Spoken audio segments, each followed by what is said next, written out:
UK United Kingdom కి బతుకు తెరువు కోసం వెళ్లిన పాకిస్తానీ ముస్లింలు గ్రూపులుగా ఏర్పడి అక్కడి వేల మంది అమ్మాయిలను రేప్ చేస్తున్నారు. ఎస్, మీరు విన్నది కరెక్టే. ఈ పాకిస్తానీ ముస్లింలు ఇంగ్లాండ్లో ఉంటూ అక్కడి అమ్మాయిలను మహిళలను టార్గెట్ చేసి అత్యాచారం చేస్తున్నారు. ఈ విషయాన్ని ఇప్పుడు హైలైట్ చేస్తుంది, దీనిపైన పోరాడుతుంది ఎవరో కాదు, ప్రపంచంలోనే most powerful and richest person Elon Musk. మీరు ఇక్కడ ట్వీట్లో చూడవచ్చు. దాదాపు 2,50,000కు పైగా బ్రిటిష్ అమ్మాయిలను ఆ దేశంలోని పాకిస్తాన్ ముస్లిం యువకులు అత్యాచారం చేసినట్టుగా చెప్తున్నారు. ఆశ్చర్యకరమైన విషయం ఏమిటంటే యూకేలో జరుగుతున్న ఈ విషయం గురించి ఓపెన్గా మాట్లాడిన మొదటి వ్యక్తి ఇలాన్ మస్క్ మాత్రమే. మీ అందరికీ ఈ మీడియా కంపెనీ గురించి తెలిసే ఉంటుంది. ఈ ఛానల్ వాళ్ళు మన ఇండియాలో చిన్న గొడవ జరిగిన ఇండియా సేఫ్ కంట్రీ కాదు, ఇండియాలో ప్రజలు ఇలాంటి వాళ్ళు అని రకరకాల స్టోరీస్ ప్లే చేసి ప్రపంచవ్యాప్తంగా మన దేశ పేరును దెబ్బతీసే ప్రయత్నం చేస్తారు. కానీ ఈ ఛానల్ వాళ్ళు వాళ్ళ సొంత దేశంలో ఇలాంటివి జరుగుతున్నా వాటి గురించి పెద్దగా మాట్లాడట్లేదు. యూకే ప్రభుత్వం కూడా మన ప్రభుత్వానికి పరిపాలన ఎలా చేయాలి, ప్రజలు ఎలా ఉండాలి, ఎలా ఉండకూడదని చెప్పి లెక్చర్స్ ఇస్తూ ఉంటారు. కానీ సొంత దేశంలో జరుగుతున్న ఈ ధారణలు మాత్రం వీళ్లకు కనిపించవు. అందుకే అంటారు, ఇతరులకు నీతులు చెప్పే ముందు మన సొంత ఇంటిని కూడా చూసుకోవాలి. అయితే ఇప్పుడు ఇలాన్ మస్క్ ఓపెన్గా యూకే మహిళలపై జరుగుతున్న అత్యాచారాల గురించి ప్రపంచానికి తెలియజేస్తున్నాడు. అండ్ ఈ ఇలాన్ మస్క్ చాలా ఓపెన్గా ఇదంతా చేస్తుంది పాకిస్తానీ ముస్లిం యువకులని క్లియర్గా చెప్తున్నాడు. కొన్ని రిపోర్ట్స్ ప్రకారం యూకేలో జరుగుతున్న 80 to 90% అత్యాచారాల వెనుక ఈ పాకిస్తానీ ముస్లిం యువకులే ఉంటారు. నేను ఈ విషయాన్ని ఊరికే గాల్లో చెప్పట్లేదు. ఒకసారి ఈ ఆర్టికల్ని చూడండి. Elon Musk raises alarm about Pakistani grooming gang in UK. ఇక్కడ ఇలాన్ మస్క్ ఇంకో షాకింగ్ విషయాన్ని రివీల్ చేశాడు. ఇతను చెప్పేది ఏమిటంటే యూకేలో 16, 17, 18 సంవత్సరాల అమ్మాయిలను కొంతమంది యువకులు టార్గెట్ చేసి ఆన్లైన్లో వాళ్ళతో క్లోజ్ అయ్యి వాళ్ళను మనుషులు లేని ప్రాంతాలకు తీసుకెళ్లి తాగుపిచ్చి డ్రగ్స్ ఇచ్చి అత్యంత దారుణంగా అత్యాచారం చేస్తున్నారు. ఈ విషయం గురించి యూకే మీడియా న్యూస్ని కవర్ చేసేటప్పుడు ఇది చేసింది ఎవరు అనే విషయాన్ని స్పెసిఫిక్గా చెప్పరు.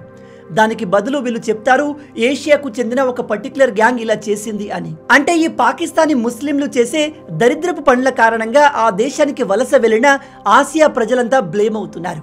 అందుకే ఇక్కడ ఇలాన్ మస్క్ ఈ పని చేసింది పాకిస్తాన్కి చెందిన ముస్లింలు అని మీరు ఎందుకు డైరెక్ట్గా చెప్పరు? ఎందుకు ఆసియా ఖండం నుంచి వచ్చిన ప్రజలందరినీ బ్లేమ్ చేస్తున్నారు అని చెప్తున్నాడు. ఇది ఒక లాజికల్ పాయింట్. ఎందుకంటే ఏషియా అంటే అందులో మన India, China, Bangkok, Japan, south Korea అన్ని దేశాలు వస్తాయి. కానీ వీళ్ళంతా ఇలాంటి పనులు చేయట్లేదు.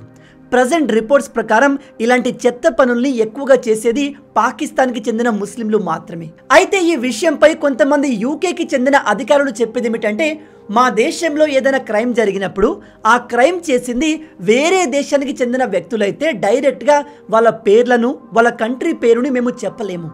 అలా చేస్తే మమ్మల్ని రేసిస్ట్ అని లేదా మేము బయట నుంచి వచ్చిన ప్రజలపైన డిస్క్రిమినేషన్ చూపిస్తున్నామని చెప్పి మా పైన యాక్షన్ తీసుకుంటారు. అందుకే మేము ఈ విషయాలు బయటకు చెప్పము అని చెప్తున్నాడు. ఈ ఆర్గ్యుమెంట్ నిజంగా చాలా సిల్లీగా ఉంది. పాకిస్తాన్కి చెందిన ఒక క్రిమినల్ అక్కడి మహిళను బలాత్కారం చేస్తే వీళ్ళు ఆ పని చేసింది పాకిస్తానీ వాడు అని చెప్పకుండా ఏషియాకు చెందినవాడు అని చెప్పి మిగతా ఏషియా దేశాల్ని బ్లేమ్ చేయడం ఎంతవరకు కరెక్ట్? ఇదే విషయం పైన ఇప్పుడు ఇలాన్ మస్క్ డైరెక్ట్గా యూకే గవర్నమెంట్ని టార్గెట్ చేయడం మొదలుపెట్టాడు. ఇతను యూకే గవర్నమెంట్తో ఓపెన్గా ఎక్స్ ప్లాట్ఫామ్లో మీ దేశ అమ్మాయిల్ని కొన్ని groups especially Pakistani gangs target చేసి ప్రతి సంవత్సరం వేల అమ్మాయిలను అత్యాచారం చేస్తుంటే మీరేం చేస్తున్నారు, వాళ్ళపైన మీరు ఎందుకు యాక్షన్ తీసుకోవట్లేదు అని నిలదీస్తున్నాడు. ఒక సాధారణ వ్యక్తి ఇలాంటి క్వశ్చన్స్ అడిగితే ఆ దేశ ప్రభుత్వం పెద్దగా పట్టించుకోదు. కానీ ఇక్కడ క్వశ్చన్ చేస్తుంది ప్రపంచంలోనే మోస్ట్ పవర్ఫుల్ వ్యక్తి. మీ అందరికీ తెలిసే ఉంటుంది, రీసెంట్గానే ఇలాన్ మస్క్ తన సర్వస్వాన్ని రిస్క్లో పెట్టి అమెరికన్ ఎలక్షన్లో డైరెక్ట్గా ఇన్వాల్వ్ అయి డొనాల్డ్ ట్రంప్ని గెలిపించుకున్నాడు. ఇప్పుడు అలాంటి వ్యక్తే ఒక దేశాన్ని టార్గెట్ చేసి మాట్లాడుతున్నాడు అంటే ఆ దేశ ప్రభుత్వం వణికిపోవాల్సిందే. ప్రజెంట్ యూకే గవర్నమెంట్ పైన భారీగా ప్రెజర్ ఉంది. ప్రజెంట్ యూకేకి ప్రైమ్ మినిస్టర్గా కీర్ స్టార్మర్ ఉన్నారు. ఇతను యూకే లెఫ్ట్ వింగ్ పార్టీకి చెందిన నాయకుడు. ఇలాన్ మస్క్ ఎక్స్ ప్లాట్ఫామ్లో డైరెక్ట్గా యూకే గవర్నమెంట్ని క్వశ్చన్ చేయడంతో మనోడు ప్రెజర్లోకి వచ్చి చివరికి రెస్పాండ్ అయ్యాడు. ఈ కీర్ స్టార్మర్ ఎలా రెస్పాండ్ అయ్యాడనే విషయాన్ని కూడా మనం క్లియర్గా తెలుసుకుందాం. కానీ అంతకన్నా ముందు మీ అందరికీ ఒక చిన్న రిక్వెస్ట్. మేము చేసే ఇలాంటి వీడియోస్ కాస్త రిస్కీ. ఎందుకంటే మేము కులాలు మతాలకు భయపడకుండా మన దేశంలో అలాగే బయట దేశాల్లో ఏం జరుగుతుందనే విషయాల్ని బయాస్ లేకుండా మీకు నిర్భయంగా చెప్తున్నాము. ఇది అందరికీ నచ్చదు. మీ అందరికీ తెలుసు, నిజాలు చెప్పేవారికి ప్రాబ్లమ్స్ తప్పవు అండ్ శత్రువులు కూడా ఎక్కువగా ఉంటారు. ఇదంతా నేను ఎందుకు చెప్తున్నాను అంటే, చాలా మంది మన ఛానల్ని సబ్స్క్రైబ్ చేసుకున్నప్పటికీ వీడియో నోటిఫికేషన్స్ రావట్లేదు అని చెప్తున్నారు. దానికి కారణం ఏంటో మాకు తెలియదు. కొన్నిసార్లు మన వీడియోస్ ఎక్కువ మందికి రీచ్ కాకుండా చేసే వాళ్ళు కూడా ఉంటారు. ఈ ప్రాబ్లం మనకు ఉండకూడదు అండ్ మన ఛానల్లో వచ్చే ప్రతి వీడియో మీకు వెంటనే అందడానికి మన ఈ వాట్సాప్ గ్రూప్లోకి జాయిన్ అయిపోండి. మన ఛానల్లో వచ్చే ప్రతి వీడియో లింక్ ఇక్కడ వెంటనే వచ్చేస్తుంది. దీని లింక్ని కింద డిస్క్రిప్షన్లో అలాగే కమెంట్లో పిన్ చేస్తాను. వెంటనే వెళ్ళి మన ఛానల్లో జాయిన్ అయిపోండి. ఇక మన టాపిక్లోకి వస్తే, ఇక్కడ మీ అందరికీ ఒక డౌట్ రావచ్చు. బ్రదర్, ఇలాన్ మస్క్ ఉండేది అమెరికాలో, ఈ పాకిస్తానీ గ్యాంగ్ తమ క్రిమినల్ యాక్టివిటీ చేస్తుంది యూకేలో.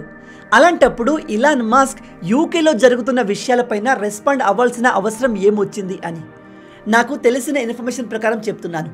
ఇలాన్ మస్క్ అమెరికన్ ఎలక్షన్లో డైరెక్ట్గా ఇన్వాల్వ్ అయి అక్కడ డొనాల్డ్ ట్రంప్ని గెలిపించుకున్న తర్వాత ఇతను 2 దేశాలని టార్గెట్ చేయడం మొదలుపెట్టాడు.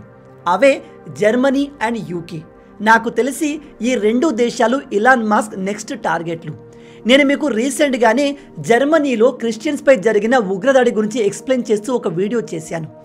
ఆ దాడిపైన కూడా ఇలాన్ మస్క్ రెస్పాండ్ అయ్యారు. జర్మనీలో ఉన్న AFD ఆల్టర్నేటివ్ ఫర్ జర్మనీ అనే రైట్ వింగ్ పార్టీని ఇలాన్ మస్క్ సపోర్ట్ చేస్తున్నాడు. అండ్ ఇంట్రెస్టింగ్లీ ఇప్పుడు జర్మనీ యూరోపియన్ యూనియన్ నుంచి బయటకు వచ్చేయాలనుకుంటుంది. అలాంటి దేశానికి, ఆ దేశంలో ఉన్న రైట్ వింగ్ పార్టీకి ఇలాన్ మస్క్ సపోర్ట్ చేస్తున్నాడు. ఈ వీడియో లింక్ని కింద కామెంట్లో అలాగే డిస్క్రిప్షన్లో ఇస్తాను, వెళ్ళి చూడండి. మీకు చాలా కొత్త విషయాలు తెలుస్తాయి. అయితే ఇలాన్ మస్క్ ఈ జర్మనీ విషయాల్లో బాగా ఎందుకు ఇన్వాల్వ్ అవుతున్నాడు అంటే, ఈ సంవత్సరం 2025లో జర్మనీలో ఎలక్షన్ జరగబోతున్నాయి. ఈ ఎలక్షన్లో తాను సపోర్ట్ చేసే పార్టీ గెలవాలని ఇలాన్ మస్క్ అనుకుంటున్నాడు. అలా ఎందుకు, ఇలాన్ మస్క్ జర్మనీలో ఏం ప్లాన్ చేస్తున్నాడు అనేది మనకు తెలియదు. అది మనకు భవిష్యత్తులో తెలుస్తుంది. ఇక యూకే విషయానికి వస్తే, ఈ దేశంలో ఇప్పుడప్పుడే ఎలక్షన్ జరిగే అవకాశం లేదు. ఎందుకంటే రీసెంట్గానే ఆ దేశంలో ఎలక్షన్ జరిగాయి. ఇంతకు ముందు రిషి సునాక్ ఆ దేశ ప్రైమ్ మినిస్టర్గా ఉండేవాడు. అతను రీసెంట్గా జరిగిన ఎలక్షన్లో ఓడిపోయి కీర్ స్టార్మర్ ఆ దేశ ప్రైమ్ మినిస్టర్ అయ్యాడు. అయితే ఇక్కడ ఇలాన్ మస్క్ చెప్పేది ఏమిటంటే, ఈ ఎలక్షన్స్ని క్యాన్సిల్ చేయించవచ్చు. ఆ పవర్ యూకేకి మహారాజుగా ఉన్న చార్లెస్ దగ్గర ఉంది. అతను తలుచుకుంటే ప్రజెంట్ ప్రభుత్వాన్ని రద్దు చేసి మళ్ళీ ఆ దేశంలో ఎలక్షన్ జరిగేలా చెయ్యొచ్చు. అందుకే ఇలాన్ మస్క్ తన ఎక్స్ ప్లాట్ఫామ్ ద్వారా డైరెక్ట్గా కింగ్ చార్లెస్కి, చూడండి, మీ దేశంలో పరిస్థితులు సరిగా లేవు, అక్కడి ప్రభుత్వ కంట్రోల్లో ఏది జరుగుతున్నట్టుగా అనిపించట్లేదు, కొత్తగా ఎలక్ట్ అయిన ప్రైమ్ మినిస్టర్ పెద్దగా పనిచేస్తున్నట్టు అనిపించట్లేదు, మీ దేశ మహిళలకు రక్షణ లేదు, కాబట్టి వెంటనే ప్రజెంట్ ఉన్న ప్రభుత్వాన్ని రద్దు చేసి మళ్ళీ దేశంలో ఎలక్షన్లు జరిపించండి అని చెప్తున్నాడు. ఇక్కడ చాలా క్లియర్గా ఇలాన్ మస్క్ యూకే ప్రైమ్ మినిస్టర్ని టార్గెట్ చేయడం మొదలుపెట్టాడు. అలానే ఇక్కడ ఇలాన్ మస్క్ అబద్ధాలు, మేడప్ స్టోరీస్ చెప్పట్లేదు. నిజంగానే ఆ దేశంలో జరుగుతున్న ఇన్సిడెంట్ని బేస్ చేసుకొని ఇలాంటి మాటలు మాట్లాడుతున్నాడు. మీ అందరికీ తెలుసు, కెనడా ప్రైమ్ మినిస్టర్ అయిన జస్టిన్ ట్రూడో మన ఇండియాకు అగేన్స్ట్గా నోటికొచ్చినట్టు మాట్లాడేవాడు. ఎటువంటి సంబంధం లేని విషయాల్లో మన ఇండియాను బ్లేమ్ చేసేవాడు. ఇప్పుడు చూసుకుంటే మనోడు పవర్ని కోల్పోయే చివరి స్టేజ్లో ఉన్నాడు.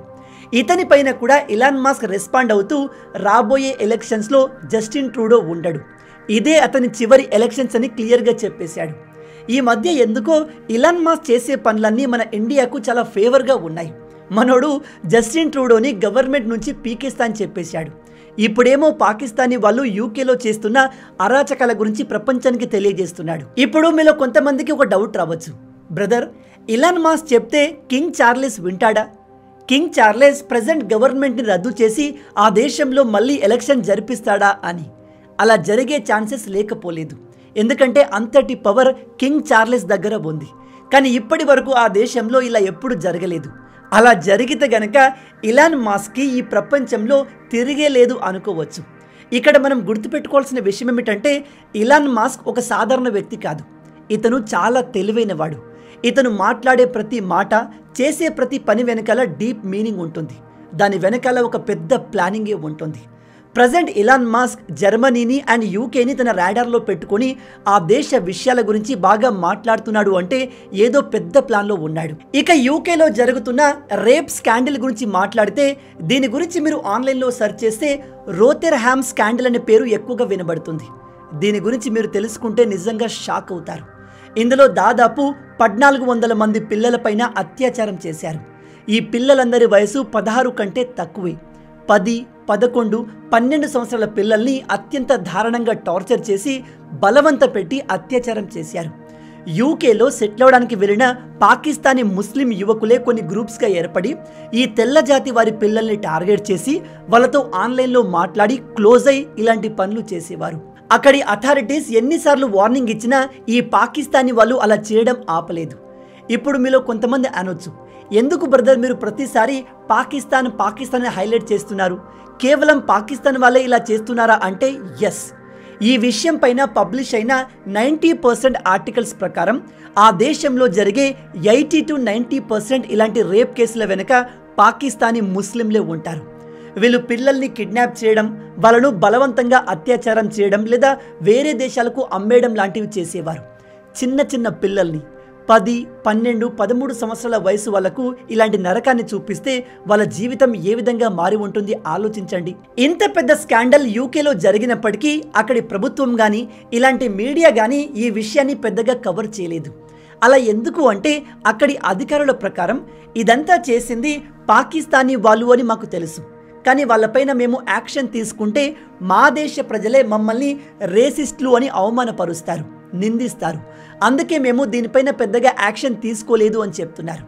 అందుకే ఇక్కడ ఇలాన్ మస్క్ ఇంటర్ఫియర్ అయి అతను చెప్పేది ఏమిటంటే రేసిజంని తగ్గించే ప్రయత్నంలో మిమ్మల్ని మీరు ఎందుకు బలి చేసుకుంటున్నారు, మీ దేశ అమ్మాయిల్ని ఎందుకు పనంగా పెడుతున్నారు, మీరు రేసిస్టులు కాదు అని ప్రూవ్ చేసుకోవడానికి మీ సొంత దేశాన్ని ఎందుకు నాశనం చేసుకుంటున్నారు అని అడుగుతున్నాడు. ఇక్కడ ఇంకో షాకింగ్ విషయం ఏమిటంటే ఈ రోథెర్హామ్ స్కాండల్ జరుగుతున్నప్పుడు ఆ సమయంలో గ్రౌండ్ ప్రాసిక్యూటర్గా ఇప్పుడు ఆ దేశ ప్రైమ్ మినిస్టర్గా ఉన్న కీర్ స్టార్మరే ఉన్నాడు. కాబట్టి ఎటు చూసినా ఇలాన్ మస్క్ వీరిని వదిలేలా కనిపించట్లేదు. ఇలాన్ మస్క్ యూకే ప్రైమ్ మినిస్టర్ని టార్గెట్ చేయడంతో అతన్ని కాపాడేందుకు యూకేలోని కొంతమంది మినిస్టర్లు ఇప్పుడు టీవీ ముందుకు సోషల్ మీడియాలో వచ్చి ఇలాన్ మస్క్ని బ్లేమ్ చేస్తున్నారు. వీళ్ళు చెప్పేది ఏమిటంటే ఈ స్కాండల్లో కేవలం కీర్ స్టార్మర్ మాత్రమే లేడు, ఇంకా చాలామంది ఇన్వాల్వ్ అయి ఉన్నారని చెప్పి రివీల్ చేస్తున్నారు. కీర్ స్టార్మర్ని కాపాడడానికి ఇప్పుడు మిగతా మినిస్టర్లు అతని పిఆర్ టీం కూడా రంగంలోకి దిగింది. వీళ్ళంతా ఇప్పుడు ఇలాన్ మస్క్ని టార్గెట్ చేస్తున్నారు. మొత్తంగా ఇప్పుడు ఇలాన్ మస్క్కి యూకే గవర్నమెంట్కి మధ్య పెద్ద వారే జరుగుతుంది. నిజం చెప్తున్నాను, 2025 చాలా ఇంట్రెస్టింగ్గా ఉండబోతుంది. అటు అమెరికాలో, ఇటు యూకేలో, రేపు జర్మనీలో అండ్ చైనా తైవాన్ల మధ్య, రష్యా యూక్రెయిన్ల మధ్య ఇలా ఎటు చూసినా ఈ సంవత్సరం చాలా ఇంటెన్సివ్గా ఉండబోతుంది. చాలా పెద్ద పెద్ద ఈవెంట్స్ జరగబోతున్నాయి. ఒకవేళ ఇలాన్ మస్క్ యునైటెడ్ కింగ్డమ్లో కూడా అమెరికాలో లాగా సక్సెస్ అయితే గనక మోడర్న్ టైంలో Elon Musk the greatest and most powerful person on ఎర్త్గా మారుతాడు. యూకేలో జరుగుతున్న ఈ విషయాల గురించి మీరేమనుకుంటున్నారు? ఈ పాకిస్తానీ వాళ్ళు మన ఇండియన్ బార్డర్లో ఎలాగో ప్రాబ్లమ్స్ని క్రియేట్ చేస్తున్నారు, కానీ వీళ్ళు బతుకు తెరువు కోసం ఒక డెవలప్ అయిన దేశానికి వెళ్ళి అక్కడ ప్రశాంతంగా బతకక అక్కడ కూడా తమ ఉగ్రవాద బుద్ధిని చూపించుకుంటున్నారు. వీళ్ళు ఎక్కడ ఉన్నా వాళ్ళ బుద్ధి మాత్రం మారదు. దీనిపై మీ ఆలోచన ఏంటి కింద కామెంట్లో చెప్పండి. మొత్తంగా ఇవి ఈ వీడియోకి సంబంధించిన పూర్తి విషయాలు. ఈ వీడియో మీకు నచ్చింది అనుకుంటున్నాను. నచ్చితే అలా ఊరికే చూసి వెళ్ళిపోకుండా వీడియోని లైక్ చేయండి. ఈ వీడియోకి నేను మీకు ఇచ్చే లైక్స్ టార్గెట్ 7000 లైక్స్. చాలా ఈజీ, సింపుల్గా చేసేయండి. మీరు కొట్టే లైక్స్కి కింద ఉన్న లైక్ బటన్ పగిలిపోవాలి.